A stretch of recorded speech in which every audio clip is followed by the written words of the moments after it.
Alright. I probably have to do, let's say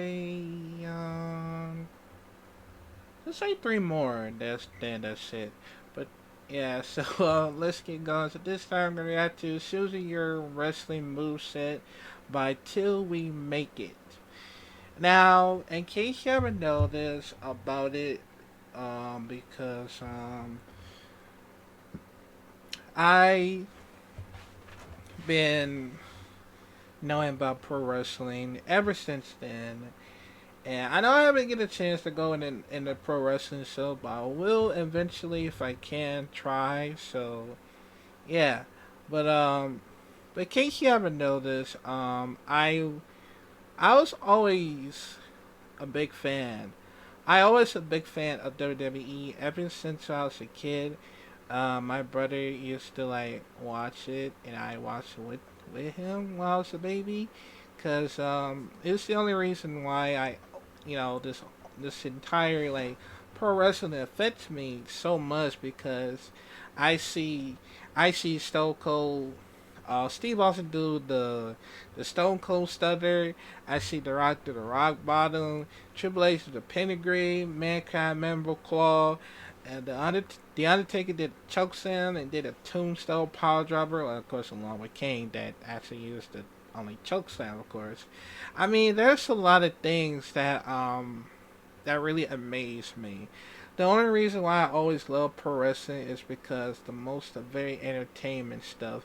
Even though it's say like World Wrestling Federation Entertainment, it shows a lot of people that want to entertain somebody with their amazing moves, especially when it comes from either from this one in U.S. or Mexico or Japan or UK or any around it because I always love to be a pro wrestler one day. I hope because even though I want to go to pro wrestling shows, it might help me.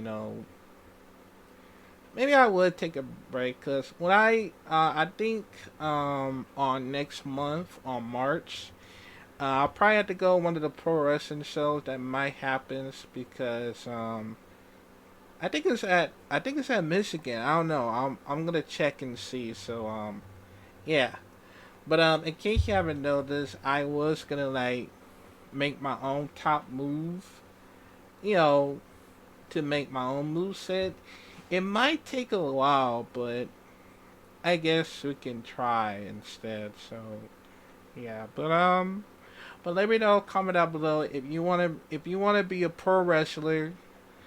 What move set you want to use, either for the signature or and the finisher, because I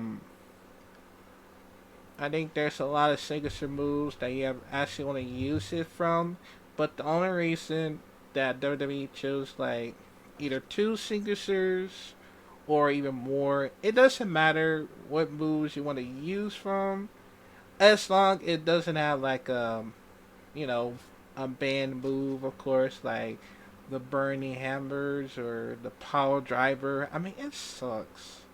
It really sucked that they actually banned one of the moves a bit because, got be careful of the ow. Sorry, you gotta be careful of your neck because it could probably like get like a light threatening career situation. So yeah, but yeah, man, let me know.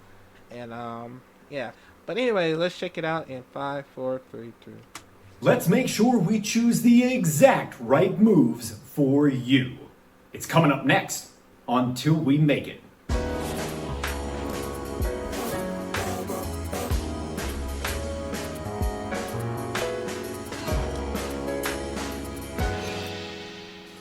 I'm Mike Quackenbush, and this is Till We Make It. If you are passionate about the craft of professional wrestling, and you're never done learning all about it, then you've landed in the exact right place. What are you waiting for? Go ahead, join the Till We Make It tribe. Subscribe right now. Today's topic was suggested to me by one of my loyal patrons. So this video is going out to you, Tim. Thanks for the idea. How do you go about choosing the right move set for your character in the ring? And I want you to know at the very top of this there's certainly more than one strategy for developing a moveset, but I'm going to share one that has always worked very well for me throughout the years with you. For the first part of this process, you are going to do a little data collection. You're going to find out which of the moves that you have been practicing or are already using in the ring are the most aesthetically pleasing. They're the most beautiful, or you might hear terms like most show ready or camera ready. Those moves are the ones you want to identify. And how are you going to go about doing this? You're going to get some objective feedback from one of three sources. You're going to ask the coach who you train with most regularly, a mentor of yours who has seen your most recent matches, not matches from 6 or 9 or 12 months ago, matches from this month, or the people you travel with, either to training or to shows. But specifically, in that last category, the people that you travel with, you're only going to seek this information out from people whose opinions you respect.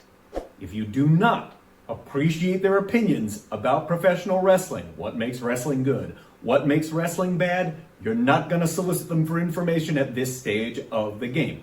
And there's nothing wrong with liking different kinds of wrestling, different styles of wrestling, loving matches that other people hate. There's nothing wrong with that.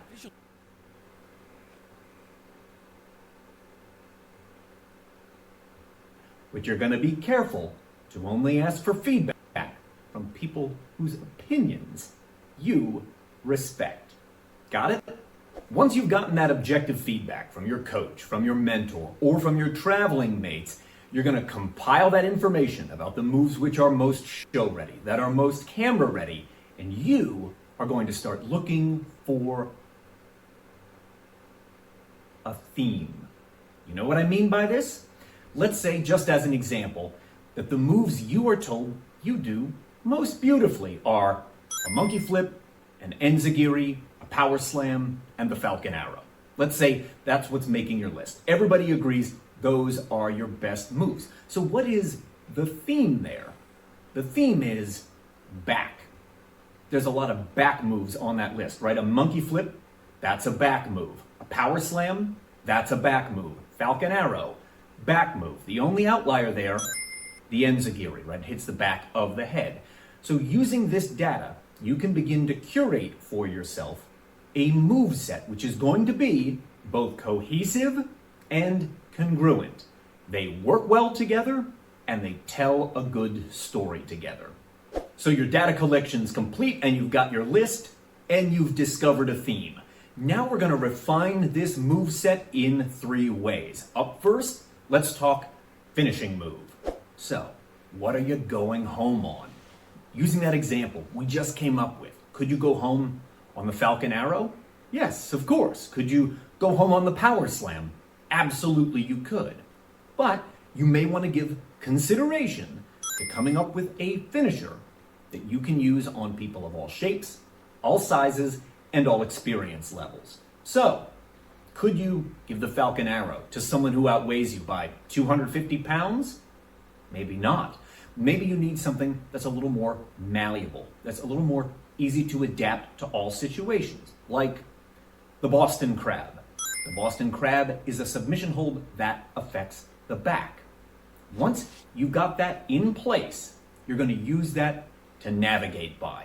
It's your North Star. If you are working toward a finish that affects the back, you're going to start to whittle away any of the elements of your moveset that don't help you to tell that story as efficiently as possible.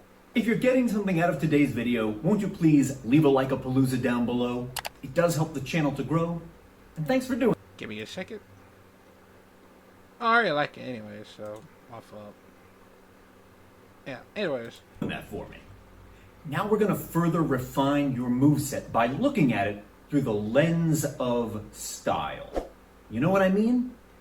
Let's say that your theme is head and neck. So you might have moves like the enziguri, a tornado DDT. But if stylistically doing flying moves is not a fit with your character, then maybe the springboard ace crusher, which would fit the theme by attacking the head and neck, just isn't a good fit. So look at all of your choices through the lens of style. Do these choices support the style of wrestling that is appropriate for my character? And anything that doesn't, it's gotta go. And there is this third refinement you're going to make to your moveset, which is by far the most nuanced of them all. And it's also something that apprentice phase wrestlers really struggle with. I'm saying this from my own experience, gang. I really struggled to wrap my head around this one, not just in my apprentice phase, maybe a little bit after as well. It's this. You need to understand what your unique value is on any card. So to give you an example, when I first started breaking in, every booking I got was to bring the high flying moves. I was the smallest wrestler on every card. I was there to supply acrobatics, the aerial moves. It didn't matter if I was capable of brawling or feats of strength. I was not. I was not there for that. I was there to bring the high flying moves. And if I want to continue to get booked, that's the thing I needed to supply. Now, is this a hard and fast rule that you apply 100% of the time to every single decision that you make? Is it possible to do a match that is nothing but high flying moves? No, of course, that's not possible. You have to diversify. However, if you're going to go really far afield from what your essential value is on a lineup, like for example, you're a big bruiser of a super heavyweight who is capable of doing a cruiserweight move, you should only make those harsh deviations from your core value 5% of the time or less. You save those for very special moments and very special moments only. And just so we're clear, those very special moments are only going to come up less than 5% of the time. The trick to getting this last refinement right is to view yourself in the larger context of the entire roster, in terms of the entire ensemble. If you are the very biggest person in a promotion, is it on you to supply all the flips and cruiserweight moves every show? No, that's not for you. And vice versa, if you happen to be the smallest person on every card, is it up to you to be able to go toe-to-toe with the roster's resident strongman in a battle of strikes? No, that doesn't make a whole lot of sense either. You've got to be able to see the ensemble as a whole, and within that, understand what it is that you are contributing. And if you are working somewhere and you do not understand what your core value is, what the thing is you uniquely contribute to the card, look out. Because there's someone coming up behind you who has a better understanding of how to do that job, and they're gunning for your spot. When you construct a move set of your most beautiful, your most camera-ready moves, and through the process of identifying theme, choose a finisher for yourself, which is both cohesive and congruent, you're off to a great start. Then, through the process of refinement, by examining this move set through the lens of style, while considering the unique value you contribute to every card, you will end up with an optimized move set that maximizes your chances for success. Big thanks to my patron Tim for suggesting this one to me. If you need my help working on character, promos, a review for one of your upcoming matches, book a one-on-one with me over on Wizio. There's a link down below in the descriptus. I do multiple consultations each and every week for wrestlers of all experience levels all around the world. And appearing on screen right now is a link to my Patreon. Come join our community, take your education to the next level, or click on the video that's popping up right now, all about finishing moves. I think you will enjoy it. I will react to more of these next time, so yeah. But I mean, I gotta say, the only reason how I wanted to like react to this because I just want to like let y'all know about how I want to do a lot of like learn a lot of sorry. But the only reason why I wanted to like react to this because I just want to talk to y'all about how I want to learn a lot of pro wrestling moves of it, because it does help me so far of seeing a lot of amazing experience of seeing any pro wrestler that does amazing moves throughout the years, man. And actually, Keith Lee does quite a bit of the cruiserweight move, along with I forgot what his name. He actually does. He actually well, they actually did like a cruiserweight move, because I guess you could say size doesn't even matter wherever you perform that moves throughout, from almost every spot that he used from.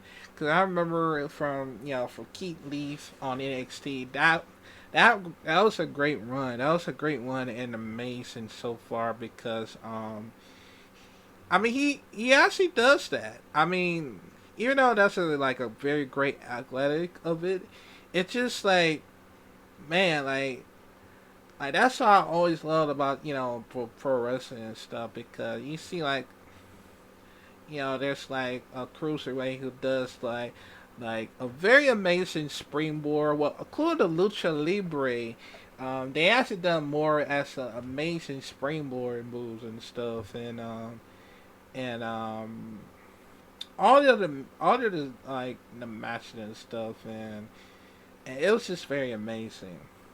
And also, yeah, so much experience of whatever you want to use your like your finishers or your signatures. Well, yeah, to like protect from the wrestlers for not like trying to injure nobody, which I complete understand, because you got to be careful. You know you gotta be careful wisely of you know learn a lot of moves perfectly.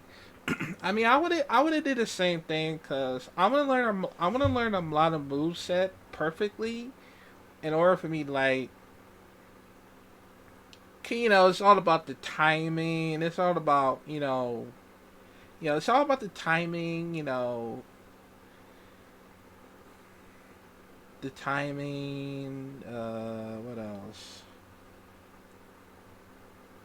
I mean, oh, your agility, your strength, your everything that you ever learn, because it's like a very long process for you to like learn it from it.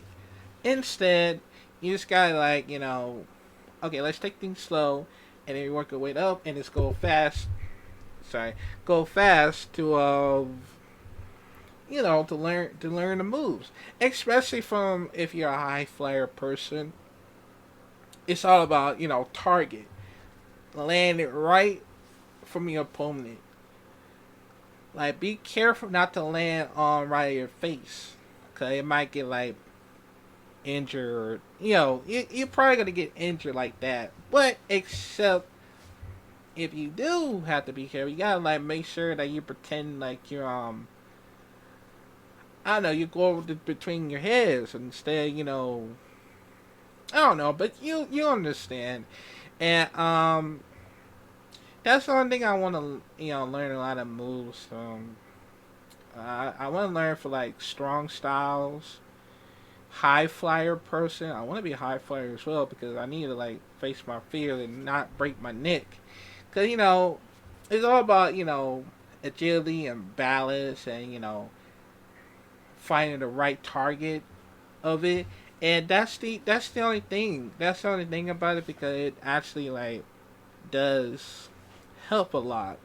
And of course, um, powerhouse, because let's just say you gotta build up your strength of it if you ever want to pick up like a super heavyweight. Because I'm the light heavyweight person, I guess, because let's just say I don't know what my weight is, because I am gonna try to lose some weight if I can. So yeah, it probably gonna help me so far. So unless I would have worked out a lot. So yeah. But the only reason I want to learn the style, the strong style, because I was gonna be a martial art person, it could help me you know that how you like kick like very martial artists and stuff, like Malachi Black, Brian Danielson, um, Tajiri, what else? I think there's a other pro wrestler that actually learned martial arts, and it's very unique and awesome, cause in case you ever noticed, I want to be a hybrid wrestler because it could help me do a lot of things of it. Strong style, powerhouse, high flyers, and even hardcore style. Well, yeah, of course. I mean, even if I need to find I need to find it somewhere at the Deathmatch Wrestling Company. So yeah, but it could help me so far. So yeah, but also I did made like a top move in case you ever notice. I am gonna be doing that, right after this. So yeah, but yeah, man. Let me know once again. Let me know, comment down below what y'all think about this, and also comment down below if you're a pro wrestler. You can have any move you want. It's gonna be a lot, cause including all the including the signatures and the the finishing moves. Just choose everything you want. Just choose wisely. Be careful. You gotta learn very perfectly if you want to like protect one of your wrestlers. That way, it could help so far. So yeah, but but yeah, man. Let me know what y'all think about this, and I'll see y'all next react video. And also, I will react more of these if I can. So yeah.